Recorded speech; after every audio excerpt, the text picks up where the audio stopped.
We're gonna swap this power steering rack out of a car with over 200,000 miles into my car with 120,000 miles and hope that it fixes my massive power steering fluid leak. And if it doesn't fix it, I don't know what I'm gonna do, because I plan to take this car on a 3,000 mile road trip with a lot of off-roading in about 2 or 3 weeks. Let's hope for the best.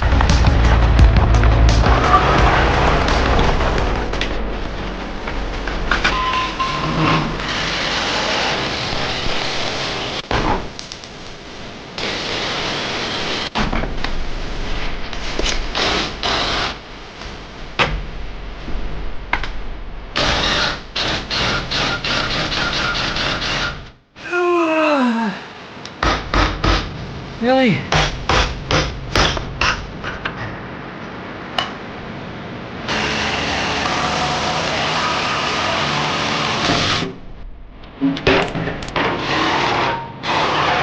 Well, I believe that's what they call the fun part. It's time to go look up a video on how to actually get the rack down.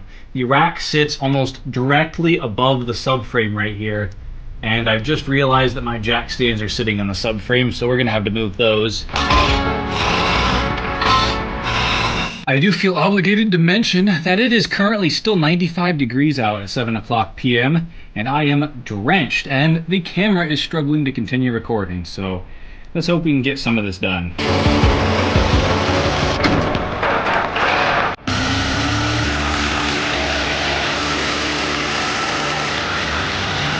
I'm gonna freaking fight whoever put this up here instead of putting a nut up here and a bolt down below.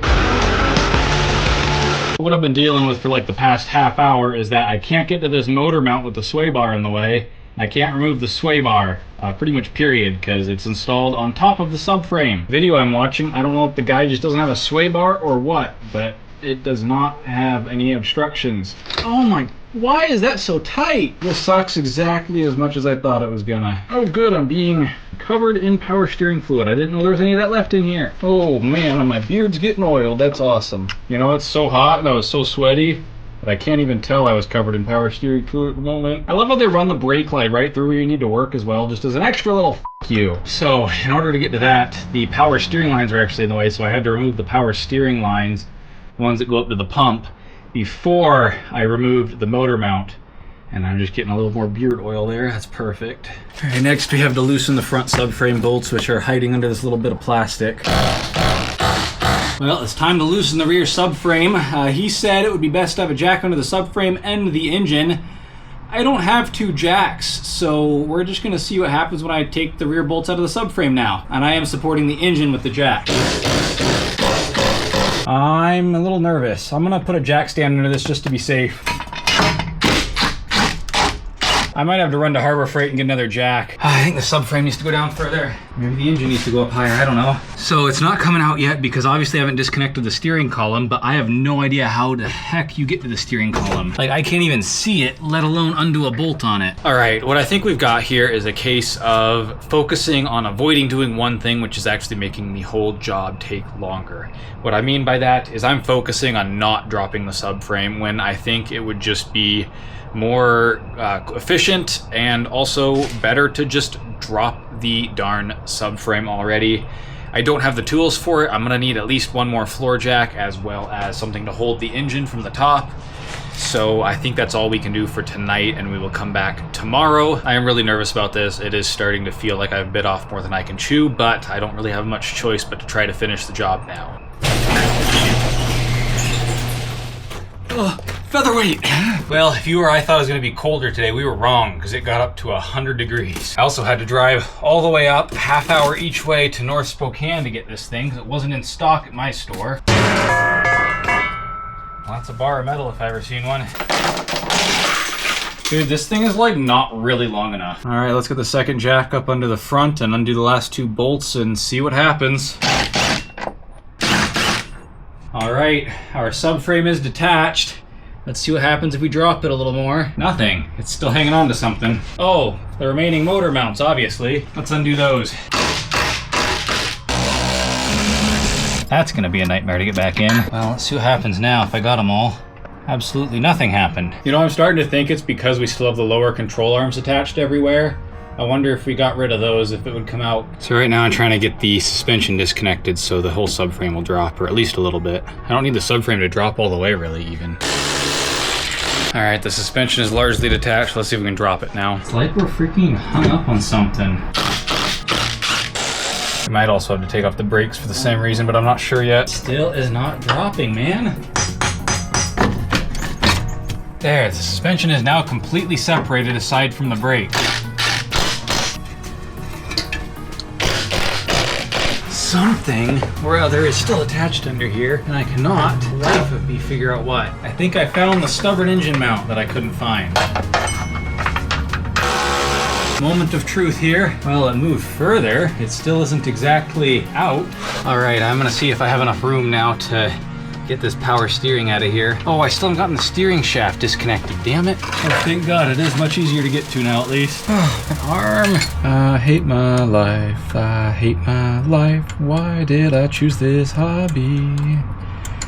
I hate my life, I hate my life. Why did I choose this hobby? I got it. God damn it, how am I ever gonna get this back together? What's going on here? Holy crap. We're getting hung up everywhere, but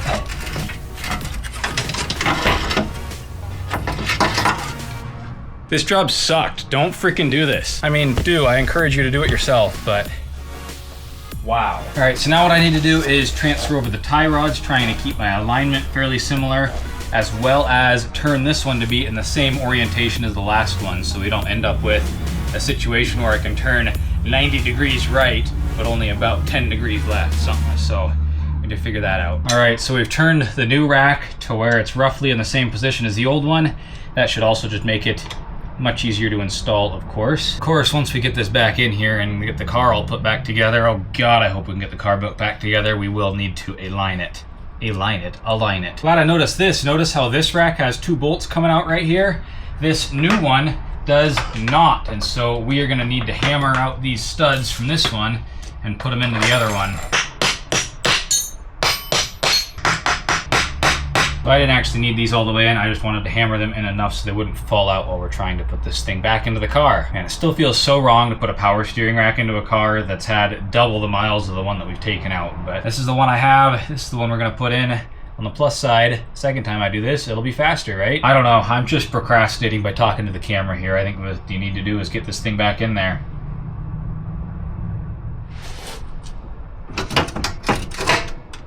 We are in. Well, we accomplished quite a bit today. Got the rack kind of back in, obviously not bolted down at all or anything, but I am just exhausted. It is not dropped below 95, and it's actually even 80 degrees inside. That's all the AC can do for us. But 80 degrees sounds really nice right now, so I'm gonna call it for today. I'm just actually exhausted. I need to just go sit down and drink some water.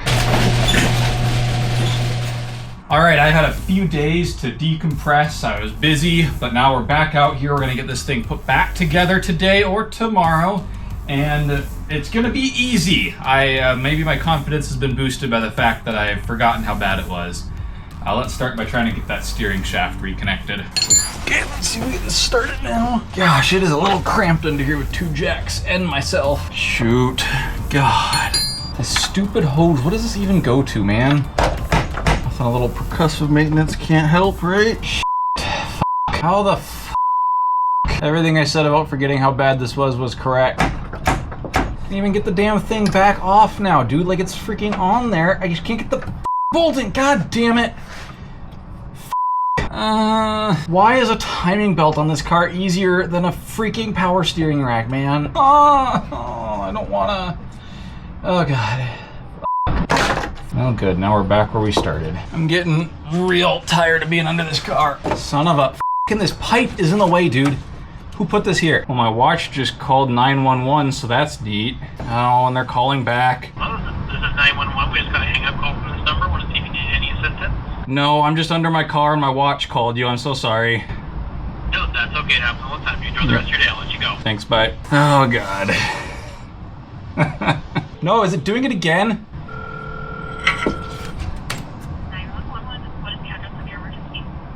I am so sorry. My watch keeps calling you while I'm under my car. I'm just gonna take it off. Yeah. Yep, you too. Bye. But on the positive side, as it was calling 911, I got the bolt started into the steering column. Yes! Now I just need to get it cinched down. Getting it started was only the first part of the battle. The second part is getting it tightened an 1/8 turn at a time. Oh, my hand's tired.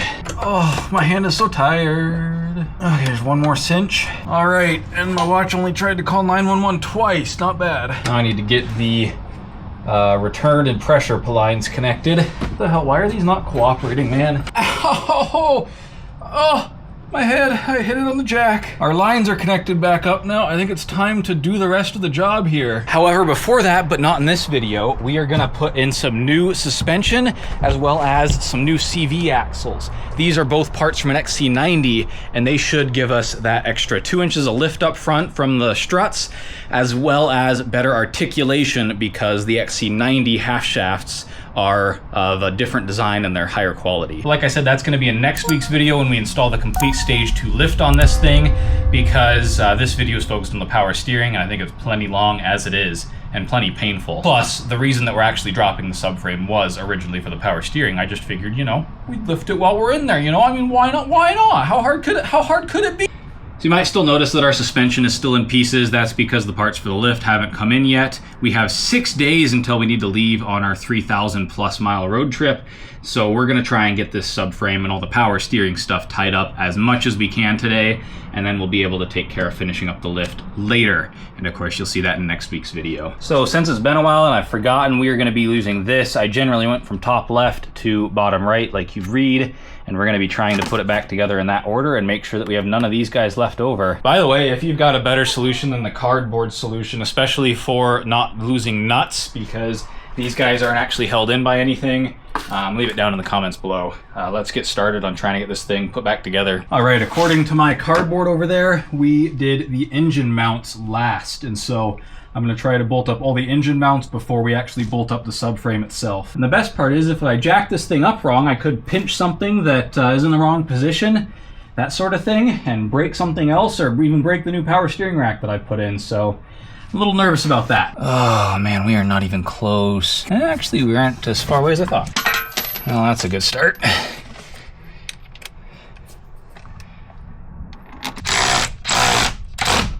The reason I actually cinched that down is to line up the other hole because this is actually V-shaped, so as you tighten it, it aligns properly. So now our other bolt should go in lickety-split, and I believe it did. Well, that one motor mount's an indicator of the rest of the day, then we are cooked. And speaking of cooked, it's over 90 degrees out. I need to go get something to drink. All right, let's get the other 2 motor mounts connected, and then I think we're bolting in some stuff to do with the power steering rack. Son of a! Maybe I need to drop the engine down so I can get this one started. Let's try that. Any closer? Oh, dude, that lined us right up. Imagine dropping the engine down. There we go. And get this motor mount in there. All right, one more motor mount to go, and then we can get started on the power steering stuff. Looks like it's the rear motor mount, and it's just one bolt. One that I could not get a ratchet onto. All right, let's get cozy here, bud. I think we gotta remove the sway bar, at least partially. Yay, taking it apart further to put it back together more. That should give us enough room. I believe it's this one next, so let's grab these 3 guys and try to bolt that thing back in. The thing we're working on now is right here, and the issue is that one of the bolts goes in on top instead of going in from the bottom like it should. You have no idea how comfortable I am right now. I don't know if this is the right time to put the exhaust brackets back on, but I'm gonna do it and hope that it is, because taking these things off was, of course, an absolute bitch. All right, that's in. Let's go check our bolt bin. Guess I should call it a bolt box. Next up, we are bolting our power steering rack back in. That's one of the studs sucked in, but this one over here is giving me trouble. It's not in at all. I'm going to try to pry it down with the hammer or something. Oh man, if you have the displeasure of doing this job, make sure you hammer in those power steering studs. That was a stupid mistake. So what you heard was actually me just hammering on it from the top, and I got very lucky in the fact that I could reach it. It was really hard to get the subframe put back in. Joel forgot to talk about it because he was in such a hurry and struggling so much. but I am going to put that in next week's video with the lift, because the thing that made it so hard was the subframe spacers that we had to put in. If you're interested in seeing that, make sure to hit the subscribe button below, but we are going to gloss over most of it in this week's video.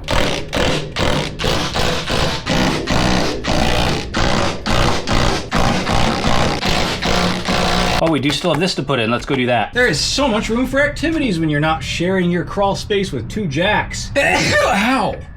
God, I hit my head.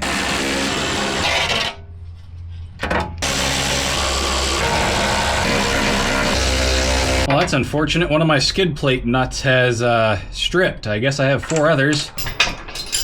Well, that is the power steering rack done. I don't know if it's fixed, and I won't know until I drive it. I guess past Joel's a little too excited because he really flubbed his words. However, we got the suspension back together, and now we're gonna fill it up with power steering fluid, take it on a drive, and see if it still leaks. I hope not. All right, a while back, some commenter told me I was using the wrong stuff for the power steering. This is the correct stuff. Let's hope I have enough here to completely fill the system. I don't want to spill any. This is like gold compared to the other stuff I was using. Let's turn it on, cycle the wheels back and forth, and see if we notice anything. Oh, the battery completely died. Oh yeah, I already sucked a bunch of it down. Well, that's the power steering job done. I'll drive this thing for the next few days and let you know if I notice any more fluid leaking or if we truly did fix it. God, I hope we fixed it. Cut to later. All right, I've driven it a little bit. Let's see if there's any fluid under here. None yet. I'll check back in later. All right, I've driven this thing for probably about 20 or so miles so far, and I'm gonna take a look under here and see if I notice anything.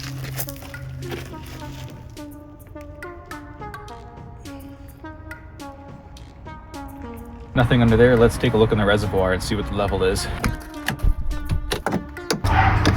Dude, that is exactly where I left it, slightly overfilled. All right, and I've got to hit render on this video, so that's the last update we get. Of course, make sure to subscribe if you want to see us go on the road trip where we really will learn if it's still leaking power steering fluid or not. That's all I got for you this week. I am so freaking happy that we fixed that. It was just as big of a job as I expected. But it was definitely worth doing. And I think if I did it again, I'd definitely be a lot faster because it really wasn't all that bad, even considering all the lift stuff that you'll see in next week's video. Again, subscribe.